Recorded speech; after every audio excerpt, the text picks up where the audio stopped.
মির্জা ফখরুল ইসলাম আলমগীর, যাকে বলা হয় বিএনপির দুঃসময়ের কাণ্ডারি, দলের চরম সংকটময় সময়ে যিনি ছিলেন অবিচল বটবৃক্ষের মতো। আজ তিনি বিদায়ী বক্তব্য দিতে গিয়ে বারবার কান্নায় ভেঙে পড়লেন, দোয়া চাইলেন নেতাকর্মীদের কাছে।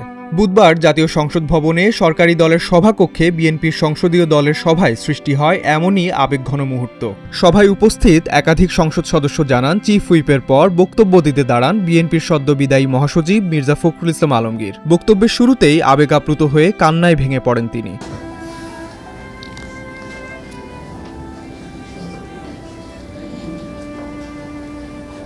স্মরণ করেন বিএনপির প্রয়াত চেয়ারপারসন বেগম খালেদা জিয়াকে, জানান তার প্রতি কৃতজ্ঞতা। শ্রদ্ধার সঙ্গে স্মরণ করেন বিএনপির প্রতিষ্ঠাতা ও সাবেক রাষ্ট্রপতি জিয়াউর রহমানকে। কৃতজ্ঞতা জানান দলের চেয়ারম্যান ও প্রধানমন্ত্রী তারেক রহমানের প্রতিও। দায়িত্ব পালনকালে কোনো ভুলভ্রান্তি হয়ে থাকলে মির্জা ফখরুল ক্ষমা চান সকলের কাছে। একই সঙ্গে রাষ্ট্রপতি নির্বাচনে তার পক্ষে ভোট দেওয়ার জন্য দলীয় সংসদ সদস্যদের প্রতি আহ্বান জানান তিনি। আমি জিয়া পরিষদকে আন্তরিক ধন্যবাদ জানাতে চাই, কৃতজ্ঞতা জানাতে চাই। সভায় অংশ নেয়া একাধিক সংসদ সদস্য জানান, কয়েক মিনিটের বক্তব্যে ৪-৫ বার কেঁদেছিলেন মির্জা ফখরুল। এতে সভায় আবেগঘন পরিবেশের সৃষ্টি হয়। প্রধানমন্ত্রীও আবেগ আপ্লুত হয়ে পড়েন। আগামীকাল রাষ্ট্রপতি নির্বাচিত হলে মির্জা ফখরুল ইসলামকে বিএনপির সংসদীয় দলের সভায় আর দেখা যাবে না।